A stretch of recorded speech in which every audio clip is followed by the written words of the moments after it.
And next sir Kalyan గారు, ఇష్క్ ఇష్క్ ఫంక్షన్కి వచ్చారు మీరు. ఆ రోజు నేను చెప్పాను, అంటే నేను సినిమాల్లోకి రావడానికి మీ తొలి ప్రేమ సినిమా కానీ మీ యాక్టింగ్ కానీ నేను ఎంత ఇన్స్పైర్ చేశాయో ఆ రోజు మీరు విన్నారు. నెక్స్ట్ ఇంకొంచెం పాట ఆ రోజు మిగిలిపోయిన బ్యాలెన్స్ ఆ రోజు నేను మర్చిపోయిన టెన్షన్ చెప్పలేకపోయాను. సో ఇవాళ అది దాన్ని కొంచెం కంటిన్యూ చేస్తాను. సో ఫస్ట్ సినిమా రావడానికి మెయిన్ కారణం ఆ సినిమా అండ్ ఆయన అయితే. తర్వాత నెక్స్ట్ జయం సినిమా ఇంకా అప్పటికి స్టార్ట్ అవ్వలేదు, నేను హీరోగా ఓకే అవ్వలేదు. సో తేజ గారు ఫస్ట్ టైం నేను చూసి ఆఫీస్కి వెళ్ళినప్పుడు అక్కడ హిడెడ్ స్క్రీన్ టెస్ట్.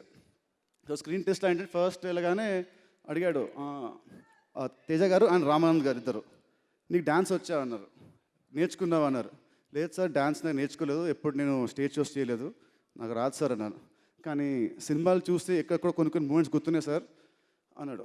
సో సరే మరి నీకేమొచ్చో సార్ డ్యాన్స్ చేయమ్మా అన్నారు. అప్పుడు నేను జస్ట్ ఇలా వచ్చి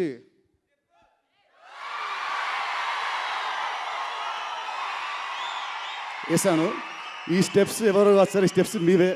మీ తమ్ముడు సినిమాలో బద్రీలో ఇంకా 3 స్టెప్స్ ఉన్నాయి. ఈ స్టెప్స్ వేసేసరికి ఓకే, వీడి బాడీలో కొంచెం మూమెంట్ ఉంది, వీడు డ్యాన్స్ చేస్తాడులే అనుకున్నారు. ఆ తర్వాత నెక్స్ట్ అడిగారు, నీకు యాక్టింగ్ వచ్చా, స్కూల్లో ఏమన్నా స్టేజ్ చూసావా అంటే, లేదు సార్, నా have lot of stage fear, నేను ఎప్పుడు చేయలేదు యాక్టింగ్, ఎప్పుడు ట్రై చేయలేదు. సరే నువ్వు ఇవాళ ఇంటికి వెళ్ళిపో, రేపు మార్నింగ్ రా, వచ్చేటప్పుడు నీకు ఇష్టమైన సీన్ ఏదన్నా ఒకటి నేర్చుకొని రా అని చెప్పారు. So okay sir, next day వెళ్ళాను. నెక్స్ట్ డే మార్నింగ్ వచ్చాను. ఆ సీన్ ఏంటంటే తమ్ముడు సినిమాలో ఉంది, శకుంతలా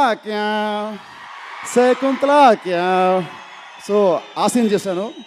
ఆ సీన్ ఫుల్ నాన్ స్టాప్ చేశాను. అంటే అందరు క్యారెక్టర్లు, మల్లికార్జున్ గారు, అచ్యుత్ గారు, కళ్యాణ్ గారు, అందరు యాక్టర్స్ని కలిసి చేశాను. సో ఆ సీన్ తేజ గారికి బాగా నచ్చి నాన్ స్టాప్గా ఒక 5 సార్లు 6 సార్లు చేయించుకున్నారు.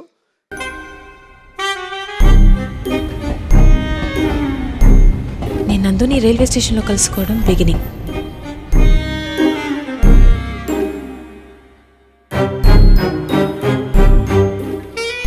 ఇది ట్విస్ట్. రావణాసురుడు మమ్మీ డాడీ కూడా శూర్పణఖని సమంతనే అనుకుంటారు కదే. నువ్వు కత్తి నాన్న. రావణాసురుడి వాళ్ళ ఆవిడ కూడా వాళ్ళ ఆయన్ని పవన్ కళ్యాణ్ అని